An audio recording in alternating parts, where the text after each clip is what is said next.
Gloria a Dios. Hermanos, hermanas y todos aquellos visitantes que hoy por primera vez están ahí al frente de su pantalla, su teléfono, su computadora, para escuchar estos estudios, sean todos bienvenidos. Como saben, el nombre de estos estudios se llama Parafraseando el Nuevo Testamento. Y vamos a dar inicio en el estudio número 57, empezando en el capítulo 22 del Evangelio de San Lucas. Pero antes vamos a hacer una oración para ponernos a las manos de Dios. Les invito a orar y que Dios sea quien nos hable en esta mañana. Padre Celestial, mi Dios Todopoderoso, a ti damos la gloria y la honra, la alabanza, la adoración, porque solo tú eres digno, Padre. En esta mañana, Padre, me dispongo a exponer tu palabra.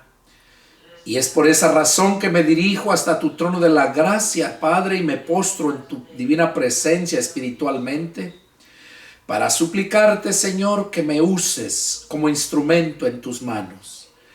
Que, Padre, descienda la sabiduría de lo alto para transmitir tu palabra, tu mensaje a todos aquellos que en este momento se disponen a escuchar tu palabra.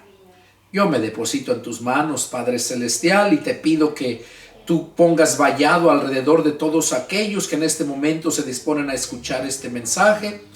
Padre, que reprendas toda obra del diablo que quiera disturbarlos, apartarlos de escuchar tu palabra. Pon vallado alrededor de ellos, Señor. Y Padre, úsame para la gloria de tu nombre.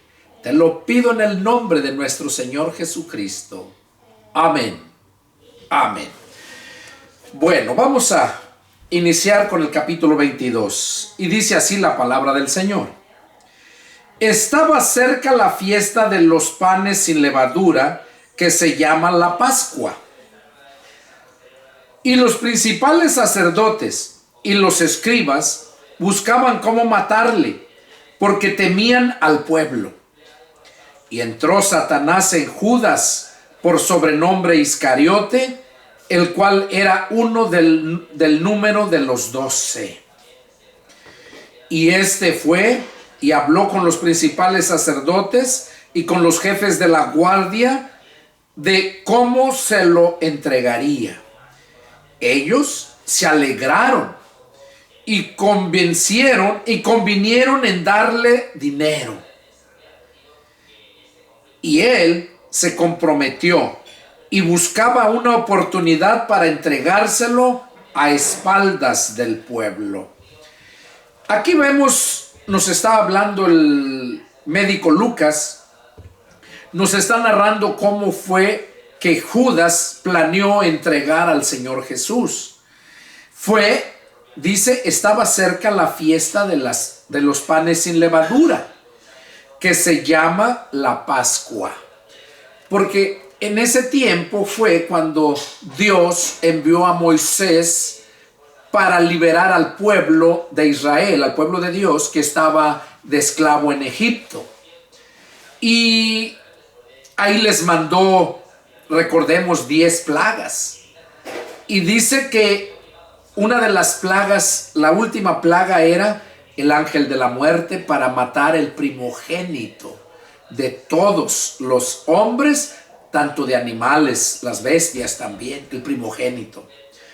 Pero también Dios le dijo a Moisés, ¿verdad?, que les dijera que hicieran una comida con un cordero y que se lo tenían que comer asado y preparado con hierbas amargas. Y tenían que comerlo con pan sin levadura. ¿Para qué?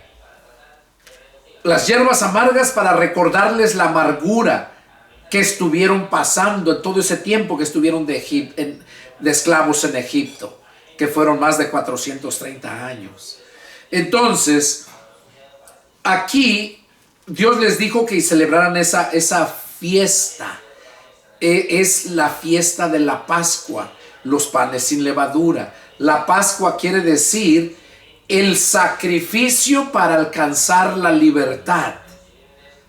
Era un sacrificio. Y ellos tenían que sacrificarse al comer ese cordero. Al comerse ese cordero con hierbas amargas. Y los panes sin levadura. Y esta fiesta, cuando llegó el ángel de la muerte, ellos tenían que comerse en esa noche ese pan, esa carne, esos panes sin levadura, y tenían que pintar el marco de la puerta, para que cuando el ángel de la muerte llegara a ese hogar, al mirar la sangre, se pasaba de paso y no causaba la muerte al primogénito. Entonces, eso fue lo que Dios les mandó que hicieran por estatuto perpetuo, o sea, siempre. Por eso ahorita los mismos judíos hasta la fecha celebran la Pascua. Celebran la Pascua, que es el día de que fueron libertados de la esclavitud. Ahora, nosotros, en este tiempo, para nosotros la Pascua fue Jesucristo. A Jesucristo se le conoce como el Cordero Pascual, que lo crucificaron en el día de la Pascua. Él es el Cordero Pascual, el que quita el pecado del mundo, nos hace libres. En aquel tiempo los hizo libres literalmente de las manos de Faraón, rey de Egipto. Pero ahora a nosotros nos hace libres del pecado. Libres del pecado. Entonces, cuando nosotros verdaderamente nacemos de nuevo y nos comemos, comer quiere decir que lo ingieres y llega dentro de ti. Jesús dijo: el que no coma mi carne y beba mi sangre no puede tener parte en el reino de Dios, porque Él es el sacrificio perfecto.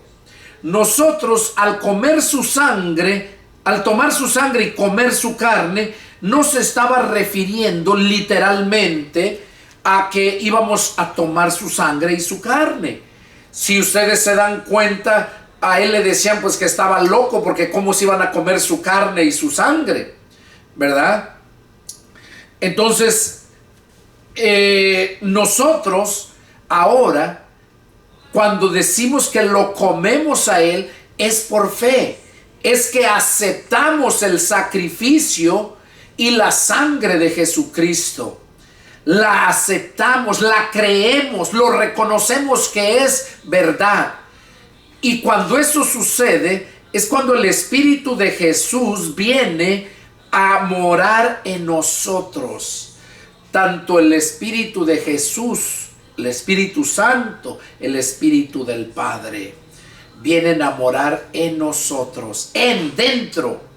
Por esa razón es que nosotros venimos a quedar libres, pero nosotros no de la esclavitud literal ante otros reyes, no. Nosotros venimos a quedar libres del pecado. Vamos a leer dónde habla eso para poderlo entender. Ahí en el Evangelio de San Juan, capítulo 8, y vamos a leer en el verso 31, ahí empieza a decir, ahí es donde entendemos esto que estoy hablando ahorita. 8:31, dice así, oigan, tiene como título, la verdad los hará libres. Y empieza hablando ahí Jesús. Dijo entonces Jesús a los judíos que habían creído en él. Oiga, en aquel tiempo los que lo seguían, los que habían creído en él, Jesús les dijo, miren lo que les dijo: si ustedes permanecen en mi palabra, serán verdaderamente mis discípulos y conocerán la verdad, y la verdad los hará libres. Miren lo que Jesús dijo a los judíos que habían creído en él, literalmente en aquel tiempo cuando andaba él en persona. Ahora, ¿qué tiene que ver eso con nosotros? Bueno, pues Jesús nos está diciendo a nosotros, gentiles, que hemos creído en él. También nos dice eso. Ahí les dijo a los judíos, pero ahora nos dice a nosotros los gentiles. ¿Qué nos dice? Si ustedes permanecen en mi palabra, serán verdaderamente mis discípulos. ¿Cuál es el verdadero cristiano? ¿Cuál?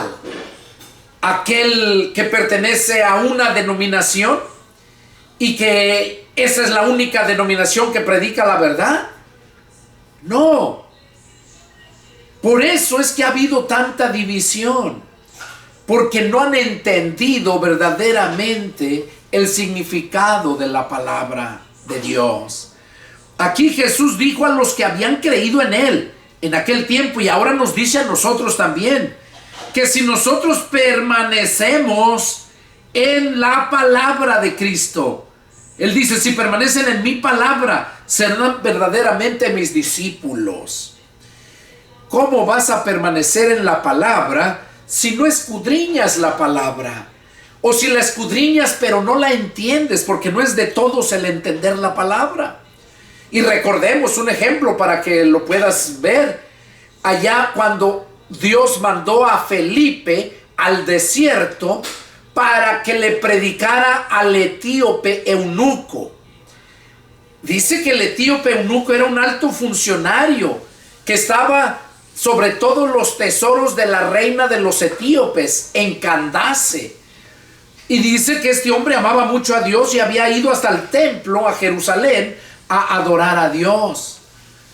Y ya iba de regreso a Etiopía, pero iba leyendo todavía escritura en su carruaje. Y por esa razón, como Dios conoce el corazón de la persona, Dios sabía que ese hombre verdaderamente lo amaba, pero no entendía la palabra. Y por esa razón le envió a Felipe. Dice la escritura que un ángel del Señor habló a Felipe y le dijo, levántate y ve por el desierto, por el camino que desciende de Jerusalén a Gaza. Y ahí vemos entonces cómo llegó, y dice que fue al desierto y allá miró que venía un carruaje y el Espíritu le dijo, acércate a ese carruaje. Y cuando se arrimó, dice que escuchó que venía el carruaje, venía este personaje, ¿verdad?, montado ahí, trepado en su carro, y venía leyendo las escrituras. Dice que venía leyendo el rollo del profeta Isaías. Y entonces le dijo, cuando le dijo el Espíritu Santo que se acercara a ese carruaje, aquí se encuentra la escritura, miren, en el libro de Hechos, capítulo 8, versos 26. Voy a dar una lectura de rápido para poder entender todo lo que estamos hablando. Dice, un ángel del Señor habló a Felipe diciendo, levántate y ve hacia el sur por el camino que desciende de Jerusalén a Gaza, el cual es desierto. Entonces él se levantó y fue. Y sucedió que un etíope eunuco, funcionario de Candace, reina de los etíopes, el cual estaba sobre todos sus tesoros y había venido a Jerusalén para adorar, volvía sentado en su carro y leyendo al profeta Isaías. Ya iba de regreso, iba leyendo el rollo del profeta Isaías. Ya había ido a Jerusalén a adorar a Dios y ya iba de regreso, y todavía sentía la necesidad de buscar más. Quería conocer más. Y eso nos pasa a todos aquellos que de verdad amamos a Dios. Deseamos saber más y más. Entonces dice aquí, y el Espíritu dijo a Felipe, acércate y júntate a ese carro. Acudiendo Felipe, le oyó que leía el profeta Isaías. Oyó cuando iba leyendo y dijo, ¿pero entiendes lo que lees? Eso le dijo Felipe al etíope. ¿Pero entiendes lo que lees? Y él dijo, ¿y cómo podré si alguno no me enseñare? O sea, él reconoció que no entendía. Y le dijo, pues ¿cómo voy a poder entenderlo si alguno no me enseña? ¿Por qué? Porque la palabra de Dios no la disciernes intelectualmente. La palabra de Dios se discierne espiritualmente. Y es el Espíritu Santo el que nos da el entendimiento. Y no a todos. Porque dice que a unos les hablaba por parábolas. para que no entendieran. Dice, pero a sus siervos en particular les revela todas las cosas. Entonces, así lo estipuló Dios, y Dios es Dios. ¿Quién puede alegarle? Entonces aquí dice, ¿y cómo podré si alguno no me enseñare? Y rogó a Felipe que subiera y se sentara con él. Oiga, rogó a Felipe. Imagínense, Felipe no era un hombre rico, no era un vestuario común y corriente. Ahora, aquel hombre iba montado en su carruaje. Estaba sobre todos los tesoros de la reina de los etíopes. No era un ignorante, no era una persona analfabeta, no. Era un hombre preparado, pero no entendía las escrituras. Y cuando Felipe le pregunta, él dijo claramente que no. Entonces, ¿por qué es que llegó Felipe ahí? Porque el Señor sabía que este hombre de verdad lo adoraba a Dios, pero no había quien se lo explicara, y Dios le mandó a Felipe para que le explicara. Eso es lo que nos enseña a nosotros, porque la Escritura dice que Dios, el Señor Jesús, constituyó en Efesios 4:12, 11 y 12, que el Señor constituyó a unos apóstoles primeramente, a otros profetas, evangelistas, pastores y maestros. Dice el verso 12, Efesios 4:12, con el fin de perfeccionar a los santos para la obra del ministerio. ¿Qué estamos viendo ahí? Que es Dios quien llama a sus siervos y Él les revela todas las cosas. Entonces aquí Felipe, como Dios sabía que este hombre de verdad lo amaba, le envió a Felipe. Así como Dios conoce que tú verdaderamente quieres conocer a Dios, así como Zaqueo ya había oído hablar de Jesús, pero quería conocerlo porque sentía la necesidad de creer en Él. Ya había oído los grandes milagros. Así también el etíope, él sentía la necesidad de conocer más a Dios. Y cuando nosotros nos convertimos a Cristo, sentimos esa necesidad. Y por eso estás ahí enfrente, y por eso Dios puso en mi corazón que empezara estos estudios. Estos estudios no son para todos, son para aquellos a quien el Señor les pone en su corazón que vengan. Y Dios les pone en su corazón que vengan a aquellos que de verdad lo aman y andan en caminos equivocados. No a todo el mundo. Dios conoce la intención del corazón. Y aquí vemos entonces cómo llegó y le rogó que subiera. Y ahí podemos seguir leyendo que se convirtió. Pero el punto es que yo los traje a esta lectura para que se den cuenta que el intelecto no te ayuda para entender las escrituras, sino es el Espíritu Santo quien nos las revela. Volviendo al punto donde estábamos aquí en Juan capítulo 8, donde habla de la esclavitud, lo que les decía de la Pascua. Aquellos eran liberados de la esclavitud del pueblo que estaba en Egipto. Faraón los había hecho esclavos. Y aquí lo que está diciendo Jesús, a nosotros ahora nos hace libres también de la esclavitud, pero de la esclavitud del pecado. Aquí lo vamos a leer. Dice, si ustedes permanecen en mi palabra, serán verdaderamente mis discípulos. O sea, el verdadero cristiano es el que permanece en la palabra, no el que permanece en X religión y que andan discutiendo con otros porque no tienen la misma enseñanza. Y eso lo vemos, en cualquier lugar tú puedes mirar en la ciudad cuántas iglesias y de diferentes denominaciones hay y nunca salen de acuerdo. ¿Por qué? Porque cada una tiene su propia doctrina. Eso se llama doctrina de hombres. Y aunque usan la Biblia, pero usan su intelecto para enseñar lo que ellos creen, y no es así. Ahora, aquí por eso Jesús dijo a los judíos que habían creído en Él, ahora nos dice a nosotros, que si permanecemos en su palabra, seremos verdaderamente cristianos. Ese es el verdadero cristiano, el que permanece en la palabra de Dios, el que la obedece, el que la entiende, o se la han dado a entender, así como el etíope, que le enseñaron. Otro punto que vemos también en Cornelio, el caso de Cornelio. Cornelio era un centurión, no era cualquier persona, llamaba mucho a Dios, e igualmente tuvo que ir Pedro, porque el Señor le puso en visión a Cornelio que sus oraciones habían sido escuchadas, dice: levántate y manda a traer a Simón, por sobrenombre Pedro. Cuando él llegue, él te dirá lo que es necesario que hagas. Entonces ya llegó Pedro y les predicó el evangelio y se convirtieron. Así es como Dios obra, de acuerdo a la intención del corazón. Y dice entonces, les dijo que si permanecían en la palabra iban a ser verdaderamente sus discípulos.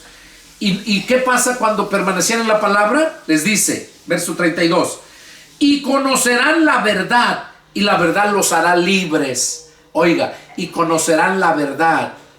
Cuando te adentras a la escritura, conoces la verdad.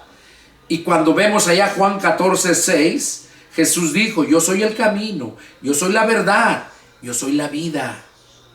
Entonces, cuando tú permaneces en la palabra, conoces a la verdad, o sea, conoces a Cristo. Y la verdad te va a hacer libre.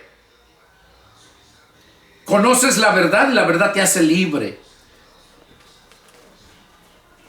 Le respondieron: linaje de Abraham somos y jamás hemos sido esclavos de nadie. ¿Cómo dices tú, serán libres? O sea, ellos decían: si nosotros no somos esclavos de nadie, ¿cómo dices que nos vas a hacer libres? Nos va a hacer libres la verdad. Jesús les respondió: de cierto les digo, que todo aquel que hace pecado, esclavo es del pecado. Y el esclavo no queda en casa para siempre. El Hijo sí, queda para siempre. Así que si el Hijo los libertare, serán verdaderamente libres. Cuando nosotros conocemos la verdad por medio de la Escritura, es la que nos hace libres. Y la verdad se refiere tanto conocer a Cristo, y también se refiere tanto conocer y entender lo que la palabra de Dios nos pide. Porque lo que la palabra de Dios nos dice, esa es la voluntad del Padre. Por eso Jesús dijo, allí en Juan, ahí en Mateo 7:21, no todo el que me diga Señor, Señor, en aquel día entrará al reino de los cielos, sino el que haga la voluntad de mi Padre que está en los cielos. La voluntad del Padre está aquí en la palabra. Esta es la voluntad del Padre. Entonces tienes que leerla para que puedas conocerla. Y si no Dios no te abre el entendimiento, te lo va a dar el entendimiento por medio de sus siervos, como lo hemos visto con Cornelio y con el etíope y más personajes. Entonces, por eso Jesús dijo, Juan 5:39, escudriñen las escrituras porque en ellas van a encontrar la vida eterna. Y ellas son las que les van a dar testimonio de mí. O sea, tú no puedes conocer a Jesús si no es por las escrituras. Si permaneces en las escrituras, conocerás la verdad y la verdad te hará libre. O sea, vas a conocer a Jesús. Es lo que nos está diciendo. Entonces, volviendo al tema donde estamos, en Lucas 22, dice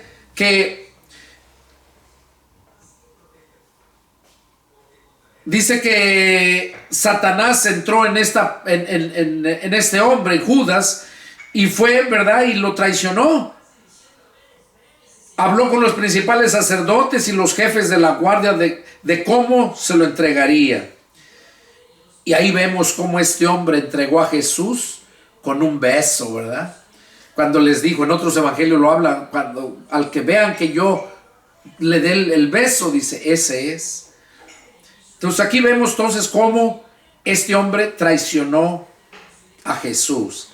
Y en estos 4 o 6 versículos pudimos aprender mucho. Hablamos acerca de la Pascua, hablamos de la esclavitud, ¿verdad? Y eso nos concierne a nosotros. Esa es la Pascua que nos concierne. Jesús, necesitamos aceptarlo, su sacrificio, que eso es comer su carne, y su sangre, la que se pone en el dintel de la puerta en aquel tiempo, los judíos, en Egipto, y ahora no es en el dintel de la puerta, sino es en tu corazón. Es por fe, lo crees. Esa es la sangre, la que nos quita el pecado del mundo, La Biblia lo habla, y la sangre de Jesucristo nos quita el pecado del mundo. Antes la sangre de los animales, como la sangre de aquellos animales, era nomás cubría el pecado y ya nomás estaba cubierto, pero no, ahora la sangre de Cristo nos limpia, lo borra, no lo cubre. Seguimos. Llegó el día de los panes sin levadura, en el cual era necesario sacrificar el cordero de la Pascua. Aquí vemos cómo habla del cordero de la Pascua. Y Jesús envió a Pedro y a Juan diciendo: vayan y prepárenos la Pascua para que la comamos. Dice que Jesús envió a Pedro y a Juan para que prepararan la Pascua para que la comieran. Verso 9. Ellos le dijeron: ¿dónde quieres que la preparemos? Él les dijo: he aquí, al entrar en la ciudad, les saldrá al encuentro un hombre que lleva un cántaro de agua. Díganle,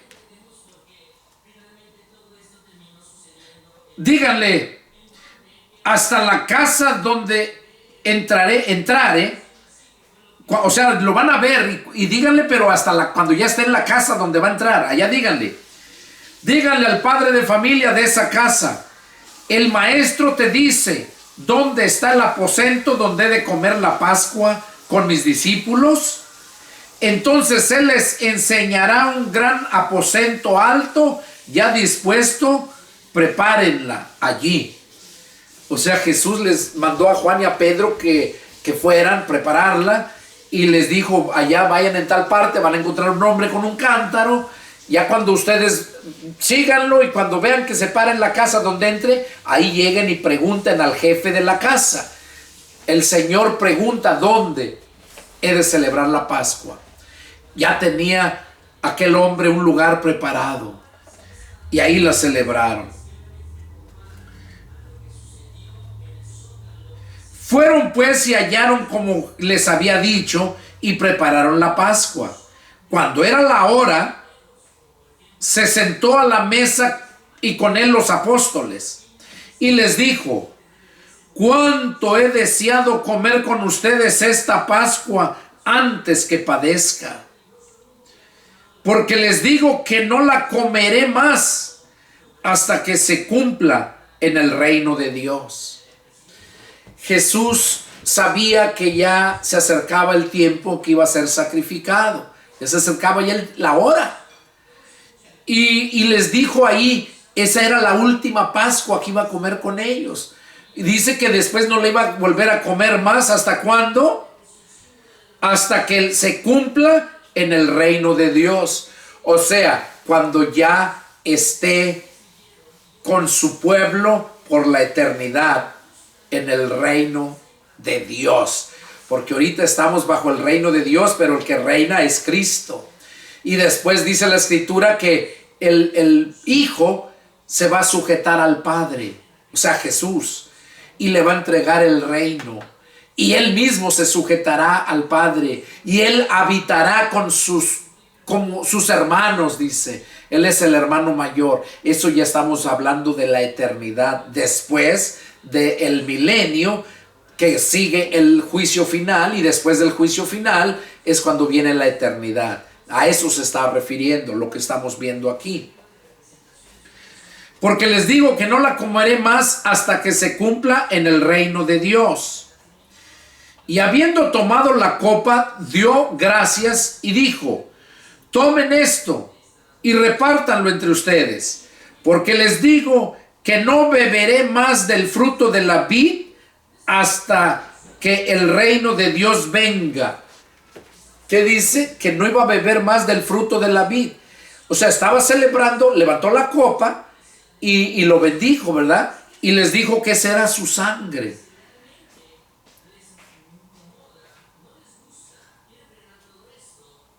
Entonces aquí vemos cómo Jesús celebró la Pascua cuando tomó la copa, y también dice que ya no iba a comer más la Pascua antes que padezca, dice. ¿Cómo he deseado comer con ustedes esta Pascua antes que padezca? Bueno, verso 19. Y tomó el pan y dio gracias y lo partió y les dio diciendo: esto es mi cuerpo que por ustedes es dado. Hagan esto en memoria de mí. Ahí es donde tomó el pan y lo partió y les dijo: este es mi cuerpo que por ustedes es dado. De igual manera, después que hubo cenado, tomó la copa diciendo: esta copa es el nuevo pacto en mi sangre, que por ustedes es derramada. Ahora, no nada más por ellos, sino para todo el mundo, para todo aquel que la acepte, que la reciba, que crea que esa sangre le puede borrar todos sus pecados. Y luego sigue diciendo: mas he aquí la mano del que me entrega está conmigo en la mesa. Jesús ya sabía quién lo iba a entregar y les dijo ahí a todos: he aquí el que me entrega, la mano del que me entrega está aquí, está conmigo en la mesa. A la verdad el Hijo del Hombre va según lo que está destinado. Ahí Jesús le estaba diciendo que el que lo iba a entregar estaba ahí con él en la mesa. Dice: y a la verdad el Hijo del Hombre va conforme a lo que está destinado. Él sabía cuál era su destino de Jesús mismo. Él lo sabía. Y luego dice: a la verdad el Hijo del Hombre va según lo que está destinado. Pero ay de aquel hombre por quien es entregado. Fíjense lo que le espera al hombre el que entregó a Jesús. Porque Jesús no le escogió a él para que lo entregara, no. Eso ya lo traen en el corazón por la envidia, por la avaricia. No tienen satisfacción. Entonces dice: ay de aquel hombre por quien es entregado. Entonces ellos comenzaron a discutir entre sí quién de ellos sería el que había de hacer esto. Hubo también entre ellos una disputa sobre quién de ellos sería el mayor. Pero él les dijo: los reyes de las naciones se enseñorean de ellas, y los que sobre ellas tienen autoridad son llamados bienhechores. Mas no así ustedes, sino sea el mayor entre ustedes como el más joven, y el que dirige como el que sirve. Porque ¿cuál es el mayor? ¿El que se sienta a la mesa o el que sirve? ¿No es el que se sienta a la mesa? Mas yo doy entre ustedes, mas yo estoy entre ustedes, son los que han permanecido conmigo en mis pruebas. Yo pues les asigno un reino, como mi Padre me lo asignó a mí, para que coman y beban a mi mesa en mi reino, y se sienten en tronos juzgando a las 12 tribus de Israel. Aquí está hablando Jesús acerca de, entre ellos querían ver cuál de ellos era el mayor, cuál se quería que mandara, pues. Recordemos, por ejemplo, la Iglesia Católica dice que Pedro fue el primer papa y que a él se le dieron las llaves del reino de los cielos y lo reconocen a él nada más.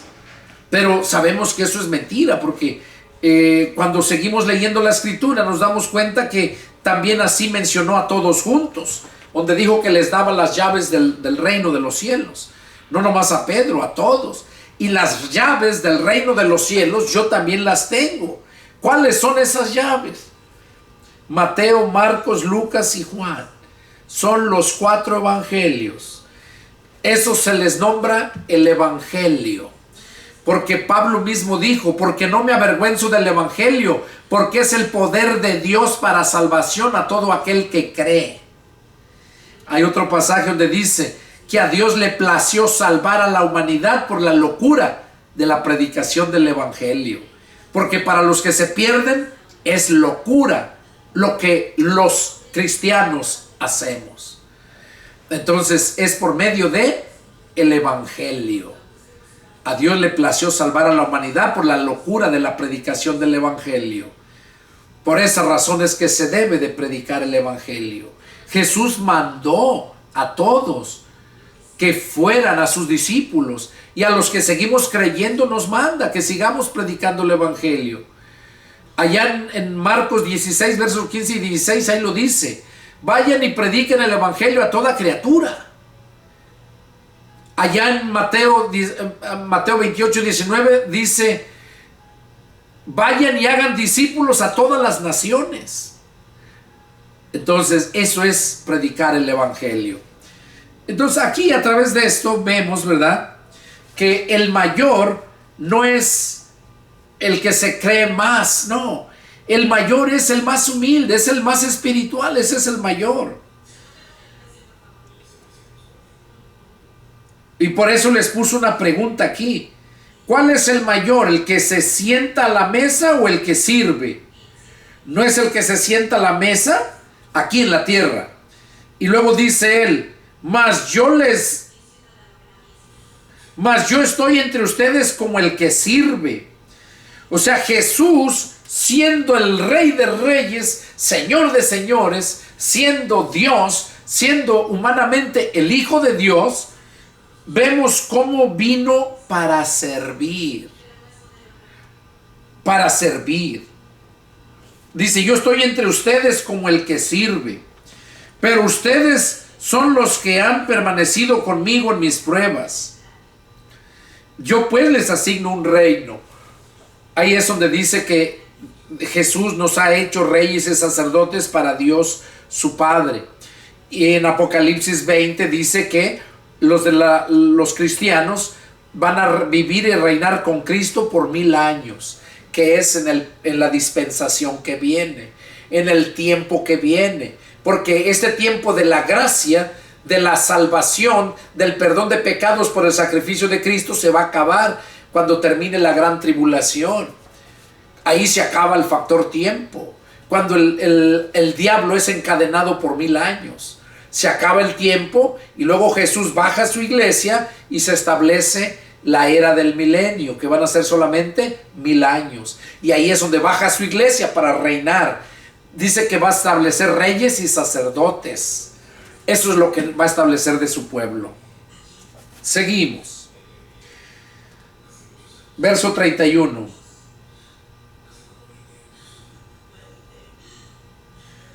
Dice: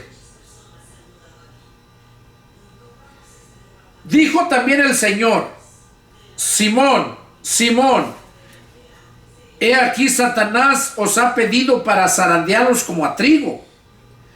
Pero yo he rogado por ti que tu fe no falte. Y tú, una vez vuelto, confirma a tus hermanos. Él le dijo: Señor, dispuesto estoy a ir contigo no solo a la cárcel, sino también a la muerte. Y él le dijo: Pedro, te digo que el gallo no cantará hoy antes que tú niegues 3 veces que me conoces. Aquí vemos cómo Pedro confiaba en sus fuerzas, y Pedro sí lo amaba. Amaba mucho a Jesús. Era bruto. No era muy intelectual. Era pescador. Pero dice, el Señor le dijo a Pedro que el diablo lo había pedido para zarandearlo. Dice: pero yo he rogado por ti para que tu fe no falte. O sea, ¿qué nos da a entender con eso? Que como cristianos no siempre va a ser todo bonito, no siempre todo va a ser gozo, paz, alegría, no. Sino que también vamos a ser probados por Dios, o vamos a ser tentados por el diablo. Porque Dios nos prueba y el diablo nos tienta. Dios no tienta a nadie, nos prueba. Y aquí vemos cómo a Pedro había sido pedido ¿para qué?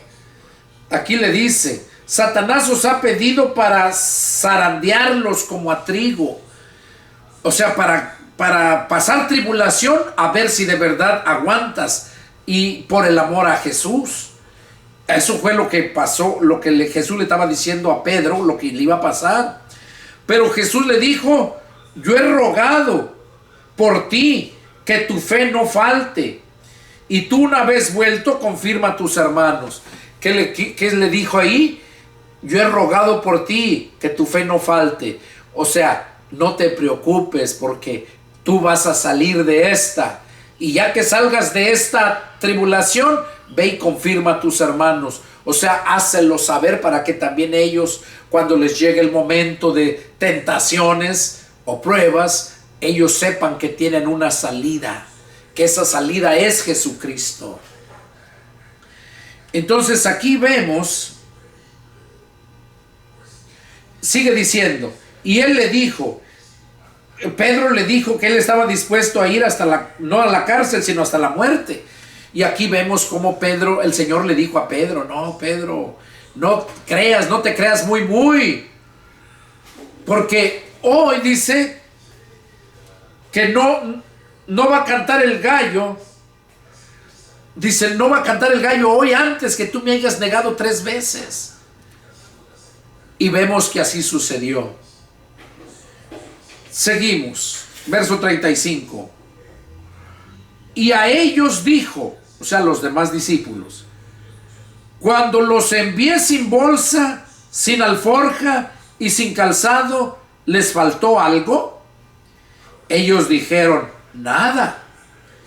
Y les dijo, pues ahora el que tiene bolsa, tómela. Y también la alforja. Y el que no tiene espada, venda su capa y compre una. Porque les digo que es necesario que se cumpla todavía en mí aquello que está escrito. Y fue contado con los inicuos, porque lo que está escrito de mí tiene cumplimiento. Entonces ellos dijeron, Señor, aquí hay 2 espadas. Y él les dijo, basta. Dando a entender aquí que no que necesitaban verdaderamente espadas. Porque recordemos cuando agarraron a Pedro, cuando agarraron al Señor Jesús en el Monte de los Olivos, dice la Escritura que Pedro sacó su espada y le cortó la oreja a uno que se llamaba Malco. Dice que le cortó la oreja y el Señor lo reprendió. Y dice que se inclinó, agarró la oreja y se la puso de regreso a ese hombre. Y ahí fue donde quedaron sorprendidos de ver lo que Jesús hizo. Bueno, entonces aquí vemos que donde Jesús les estaba diciendo pues que todo eso se iba a cumplir, lo que estaba escrito de él. Y cuando empieza diciéndoles, cuando los envié sin bolsa, sin alforja y sin calzado, ¿les faltó algo? Ellos dijeron, nada. Y les dijo, pues ahora, el que tiene bolsa, tómela, y también la alforja. Y el que no tiene espada, venda su capa y compre una. Aquí da a entender el Señor Jesús, no que verdaderamente comprara una capa, una espada, no, sino da a entender que la gente no fuera a ser vividora de los demás, que cada uno tomara lo que tenía. Por eso dice, cuando le dijeron ellos, no nos faltó nada cuando nos mandaste. Y por eso en el verso 36 les dice, pues ahora, o sea, ya que yo me voy, van a quedar solos. Dice, el que tiene bolsa, tómela, y también la alforja. O sea, no vayas a tomar de otros y tú haciendo bolsa nada más. O sea, enriqueciéndote a expensas de otros. No, si tú vas a verdaderamente, porque Jesús los mandó a predicar el evangelio. Por eso dice ahí, cuando los envié sin bolsa y sin alforja y sin calzado, ¿les faltó algo? Ellos dijeron, no. Bueno, Jesús los envió y así estaban. Pero ahí luego dice les sigue diciendo a ellos, ahora que me voy, dice, tomen, el que tiene bolsa, tómela. Y también la alforja, ¿verdad? Y el que no tiene espada, venda su capa y compre una. ¿Qué quiere decir? Que lo que tú necesites, vende lo que tienes para comprar lo que necesites. Es lo que está dando a entender. No que literalmente se comprara espada, porque vemos cómo reprendió a Pedro cuando sacó la espada y lo defendió.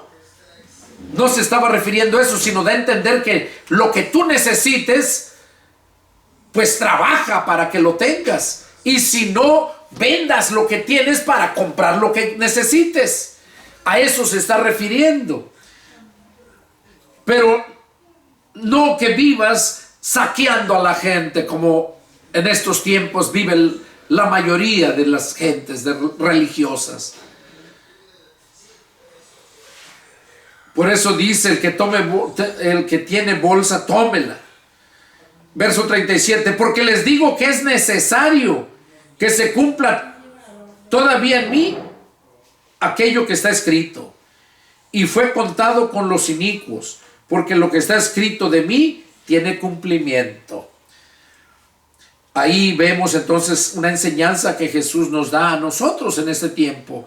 Que no tengas que estar dependiendo de la gente, o como muchos que están sobre los diezmos y ofrendas, y si no lo dan, están duro y duro exigiendo. No, el diezmo y la ofrenda es un mandato del Señor. Para el que quiere obedecer, que lo haga, y el que no quiere obedecer, que no lo haga.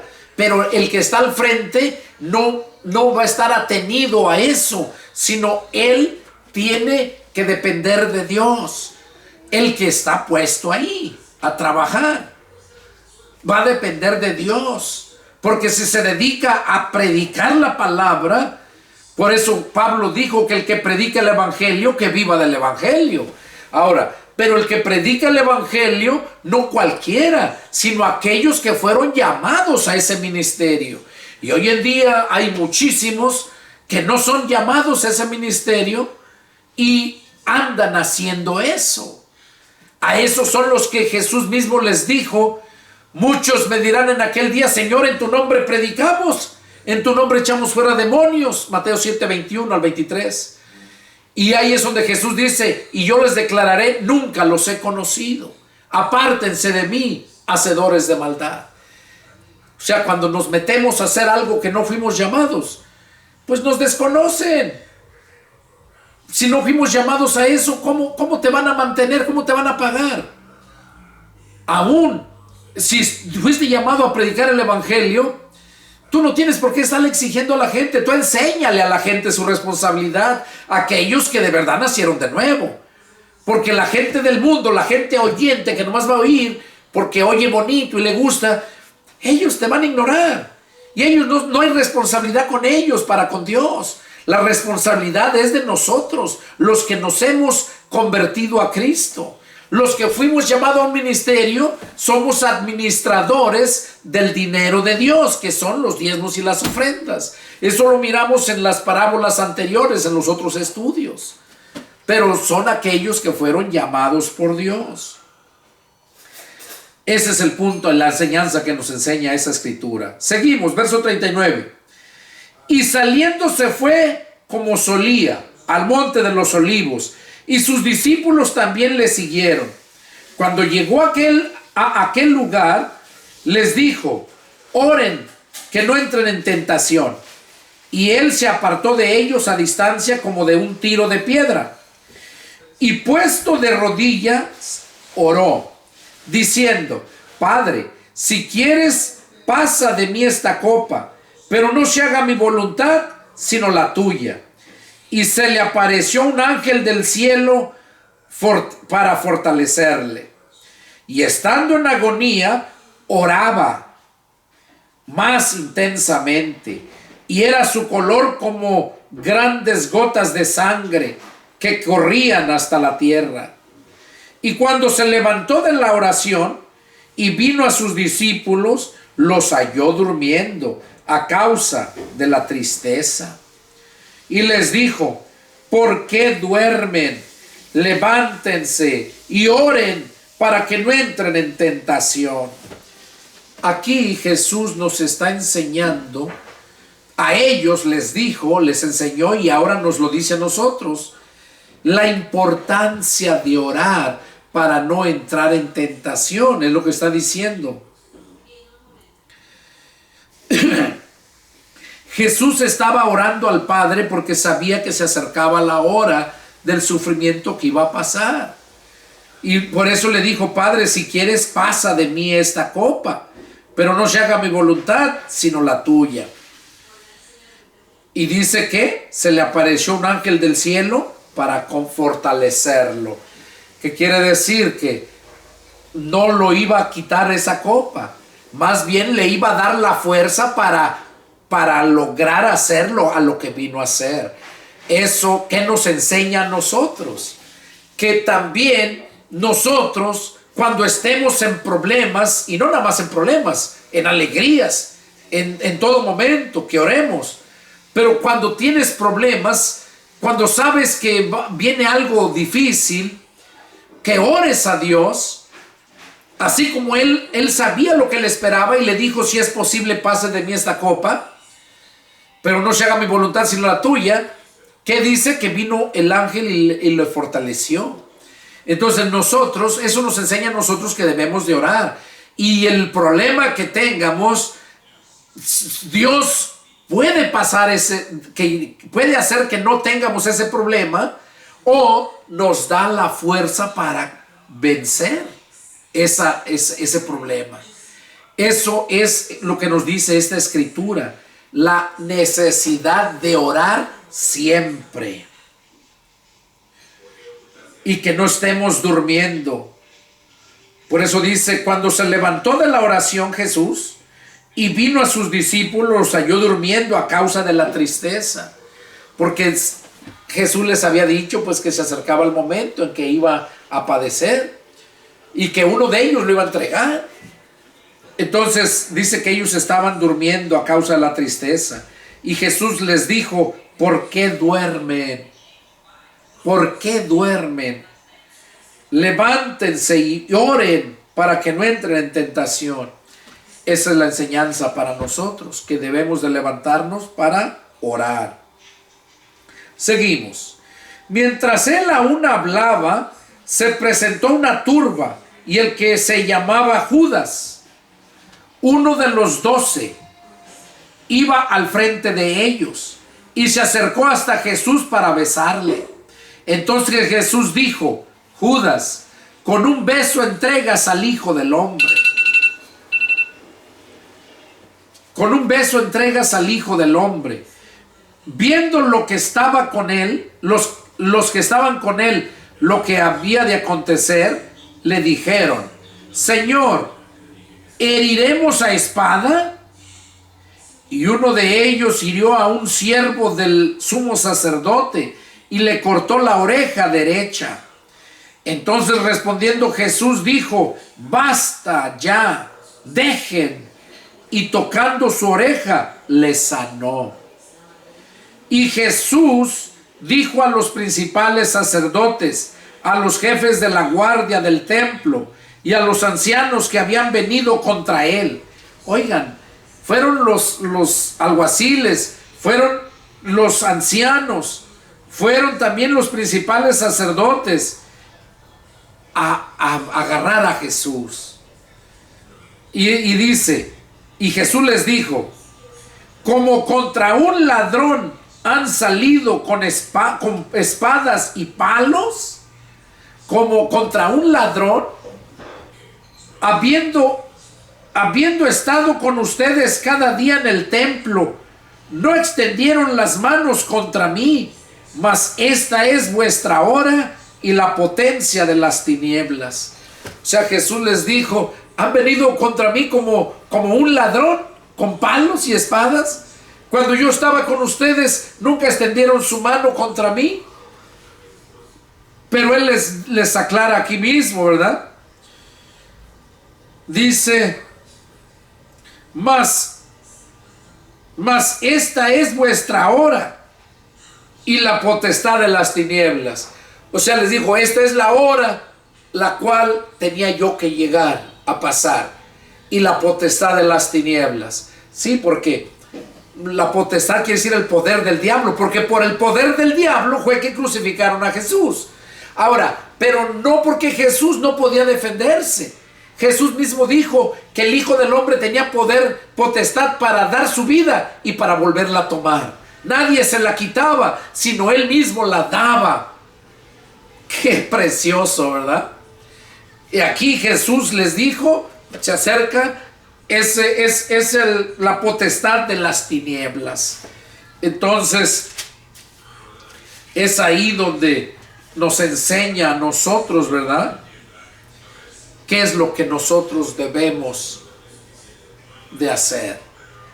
Todo lo que estuvimos leyendo en este capítulo es algo muy bonito. Todo el capítulo 22, bueno, no todo, llegamos hasta el verso 53. Vamos a dejar aquí este estudio. Este fue el estudio número 57. Y es el deseo de mi corazón, pues que Dios hable a su vida, ¿verdad? Y que les sea de grande bendición para que hayan aprendido algo y sobre todo que lo vivan, porque ese es el propósito. No el que oye la palabra, sino el que la oye y la ejecuta, la obedece, la cumple. Y así es como Dios obra en nuestras vidas. Que Dios les bendiga y nos vemos la próxima. Adiós.